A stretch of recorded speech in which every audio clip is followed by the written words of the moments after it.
संत शिरोमणि आचार्य गुरुवर श्री विद्यासागर जी महाराज की जय। नवाचार्य श्री समय सागर जी महाराज की जय। आराम योग प्रणेता पूज्य मुनि श्री प्रणम्य सागर जी महाराज की जय। ओम अरहम नमः। स्वाध्याय प्रेमी बंधुओं, युग श्रेष्ठ आचार्य भगवान श्री 108 विद्यासागर जी महाराज के सरस्वती पुत्र अभीष्ट ज्ञानोपयोगी प्राकृत विज्ञ अरहम योग प्रणेता मुनि श्री प्रणम्य सागर जी द्वारा रचित नई छड़ारा का अनूठा स्वाध्याय गुरु आशीर्वाद से सतत जारी है। हमने प्रथम ढाल में पंच परावर्तन के वर्णन को डिटेल में जाना।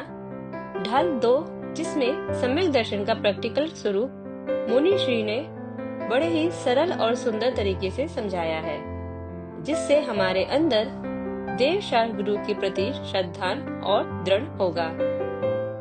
अब चलते हैं नई छड़ाला द्वितीय ढाल की कक्षा की ओर। ओम नमः सिद्धेभ्यः।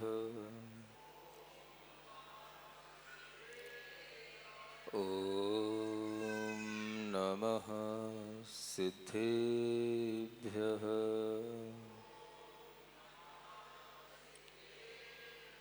ओम नमः सिद्धेभ्यः।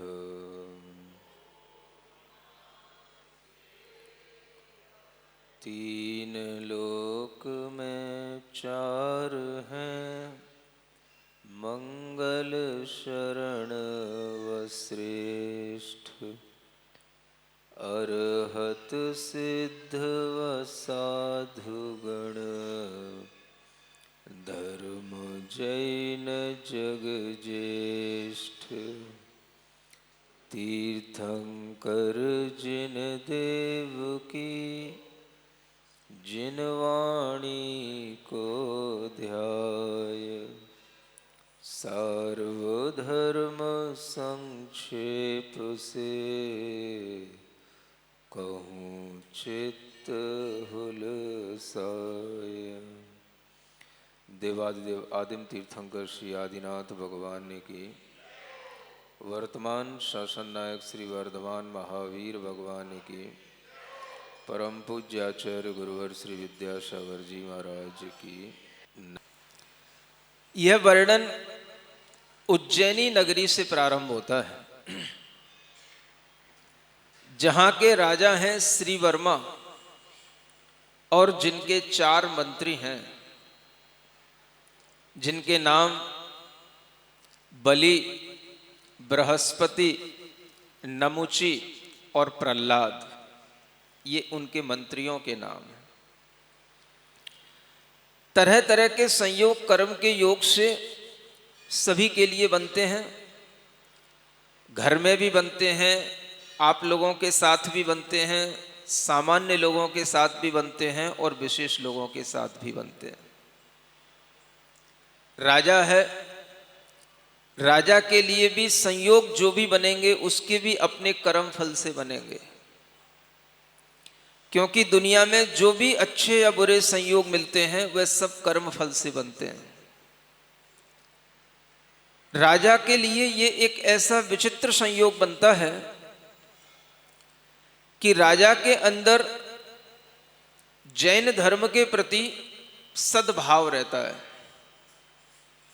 अच्छा भाव रहता है, लेकिन संयोग ऐसा कि उसके जो 4 मंत्री हैं, उन 4 मंत्रियों का भाव जैन धर्म के प्रति विद्वेष का रहता है, विपरीत रहता है।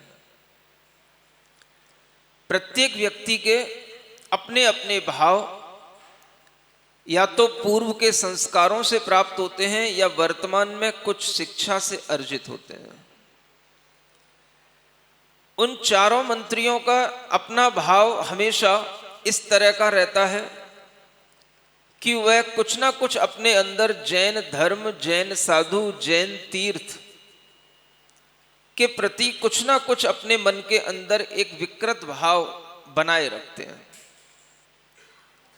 700 मुनियों का जिनका संग है, वह अकंपन आचार्य जब नगरी में प्रवेश किए तो नगर के लोग हमेशा राजा की अपेक्षा नहीं रखते। धर्म करने के लिए वह स्वतंत्र रहते हैं।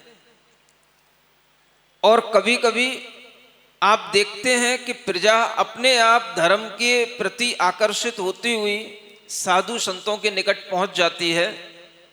राजा लोगों को आने में थोड़ा सा टाइम लगता है।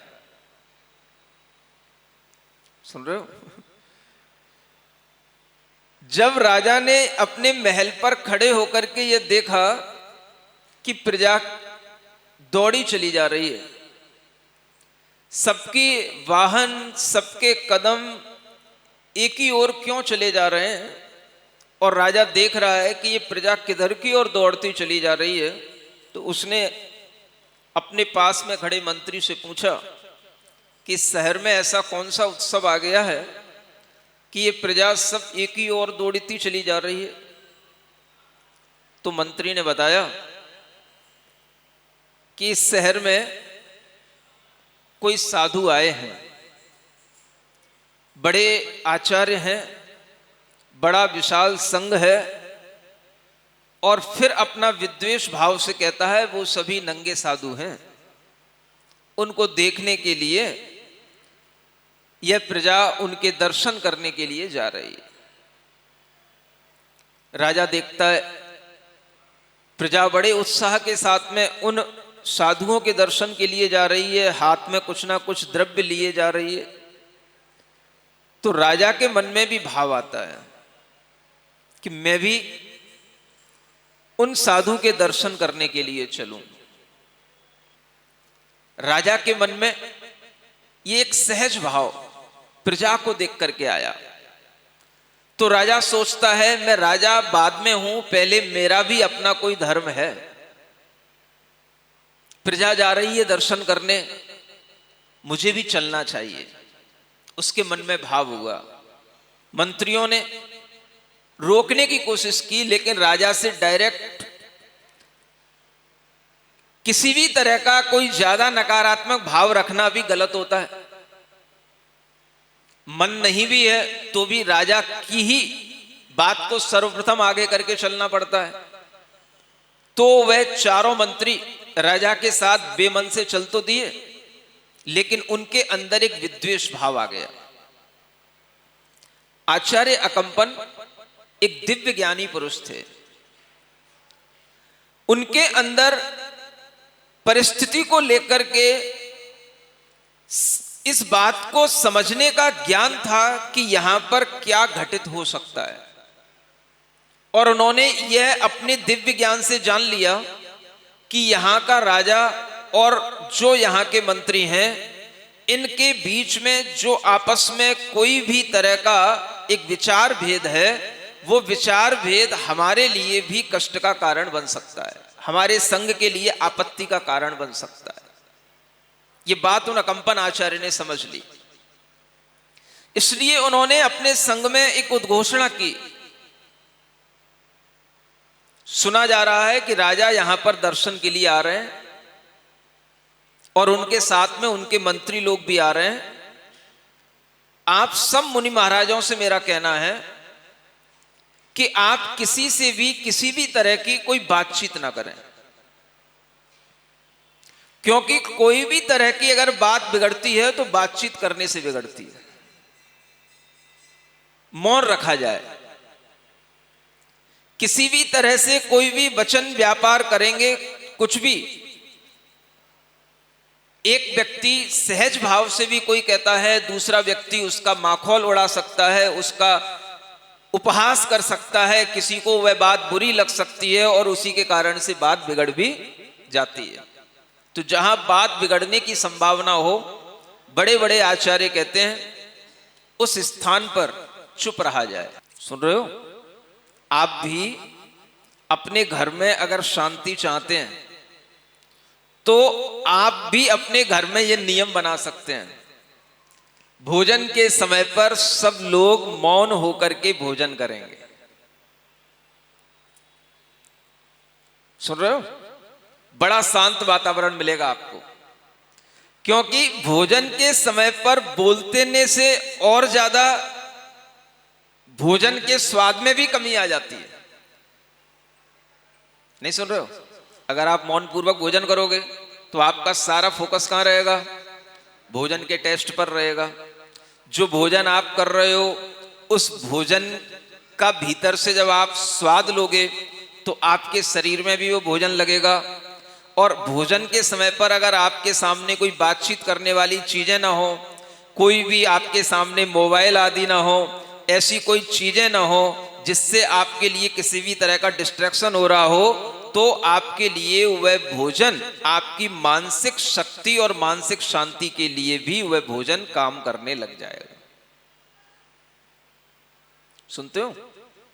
क्योंकि जैसा आप भीतर इनपुट करोगे, रिफ्लेक्ट क्या होगा आपके वातावरण में, आपके माइंड में, वह उसी का ही जो सेंस निकलेगा, वह जिस तरह की वर्गणाएं और एनर्जी के साथ आपके भीतर जाएगा वो वैसा ही वापस बाद में रिफ्लेक्ट होगा।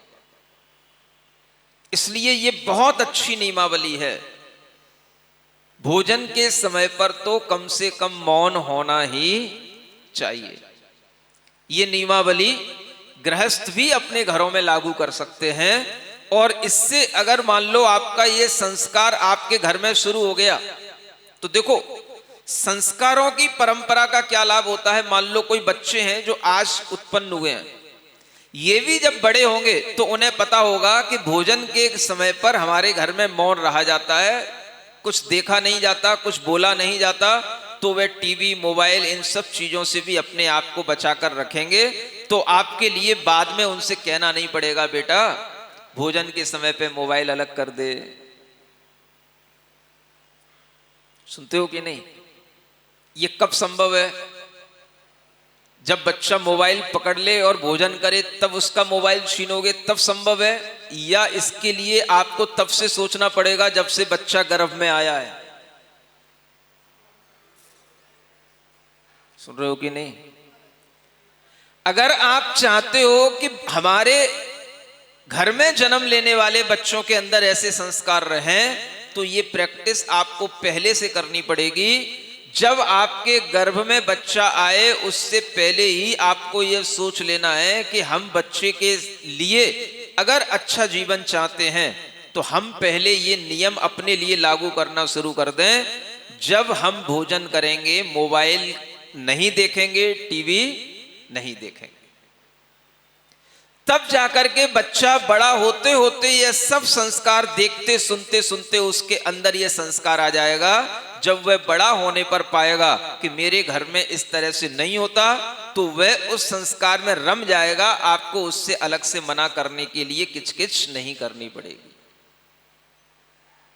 सुनते हो? पहले से नियम बनाने के ये परिणाम होते हैं। ऐसा नहीं हो सकता कि जब बच्चा बड़ा हो गया उसी समय पर आप जब उसके लिए देखें कि अब दिक्कतें हो रही हैं तब मना करें। तब मना करने से कुछ नहीं होगा। ये तैयारी आपको पहले से करनी पड़ेगी। इसलिए कुछ नियम जो पहले से बने हुए होते हैं उनको फॉलो करते रहने से संस्कार अपने आप साथ में चलते चले जाते हैं। हमें अलग से संस्कारों को किसी के लिए अप्लाई करने के लिए कहना नहीं पड़ता कि भाई आपको ये संस्कार फॉलो करना है। वो अपने आप करेगा, क्योंकि उसे पता है कि यहां पर ऐसा ही होता है। इसी तरह से आचार्यों ने जो नियम बनाए वो नियम आज भी इसी तरह के लागू होते हैं। और इसी नियम के तहत मौन एक सबसे बड़ी कलह को दूर करने वाली चीज बताई गई। आचार्य अकंपन महाराज ने सोचा, राजा आ रहा है, मंत्री आ रहे हैं, और हमने पता है उनके नेचर के बारे में, इतना बड़ा समूह है, कहीं किसी से कुछ पूछ बैठे, कहीं किसी ने कुछ कह दिया, कुछ हो गया, गलत हो जाएगा। तो सारे संघ ने आज्ञा मान ली। राजा आए, सबको उन्होंने देखा, मंत्रियों के साथ आए, मंत्रियों ने भी सब मुनि महाराजों को देखा, दर्शन किया, आगे बढ़ गए, सब अपने आत्म ध्यान में बैठे रहे। राजा बड़ा प्रसन्न हुआ, देखो कैसे साधु हैं, केवल आत्म ध्यान आत्म चिंतन में रह करके अपनी आत्मा का कल्याण कर रहे हैं। राजा के मन में ये विचार आ रहे हैं और मंत्री के दिमाग राजा को सनकाने के चल रहे हैं, राजा के दिमाग को बिगाड़ने के चल रहे हैं। तो मंत्री क्या बोलते हैं वहां से निकलने के बाद, देखा राजन, मैंने आपसे पहले ही कहा था, ये सब नंगे साधु होते हैं, ये सब अज्ञानी होते हैं, मूर्ख होते हैं, कुछ जानते नहीं हैं, इसलिए मौन रख के बैठे रहते हैं। इसलिए देखो, आपने किसी से बात भी करने की इच्छा की तो कोई बोला नहीं और सब अपने में चुप रहे, इन्हें कुछ आता जाता नहीं है। यही तो मैं आपसे कह रहा था। ये बातें किसने की? थिंकिंग अपने अपने भीतर राग द्वेष के कारण से दिमाग में आती है। जिसके अंदर द्वेष है, नेगेटिविटी है, उसके अंदर नेगेटिव थिंकिंग आएगी। जिसके अंदर द्वेष नहीं है, पॉजिटिव है, उसके अंदर सकारात्मक भाव आएंगे। एक ही दृश्य। राजा कह रहा है कितनी अच्छी बात है, ये सब अपने आत्मचिंतन में लीन है, और वो मंत्री कहते हैं ये सब मूर्ख हैं, बोलना नहीं जानते, इसलिए बोल नहीं रहे हैं, इसलिए मौन लेकर के बैठे हैं।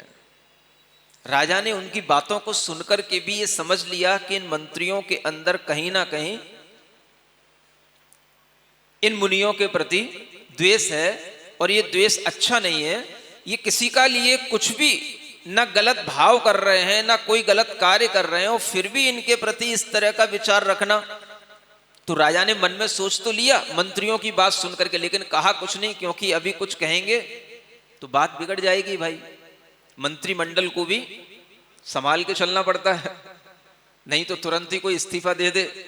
इस्तीफा देने से पहले सोचना तो पड़ता है कि इसका कोई ऑप्शन अपने पास है कि नहीं, तब इस्तीफा लिया जाए।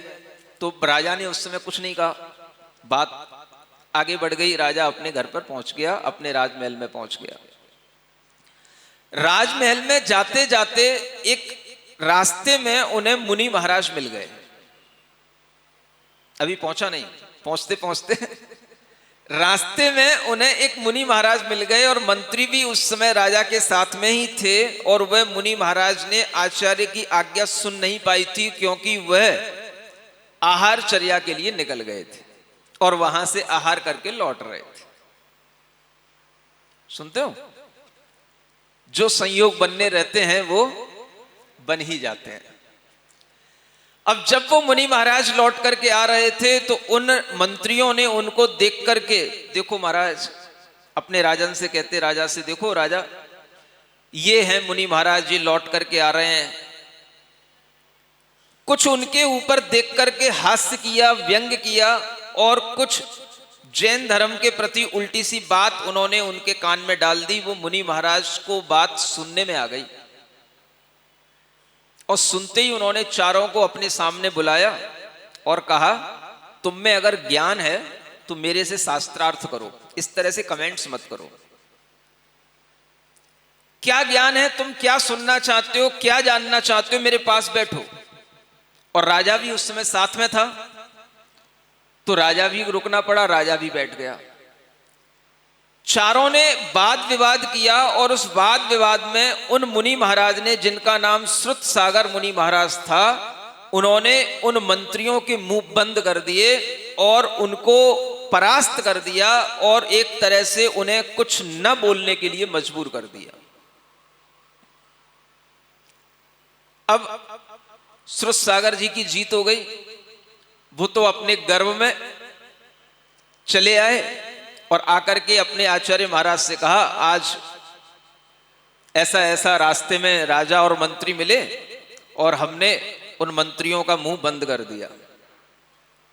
अकंपन आचार्य को लगा, तुमने मुंह बंद नहीं कर दिया, तुमने संघ के ऊपर आपत्ति खड़ी कर दी।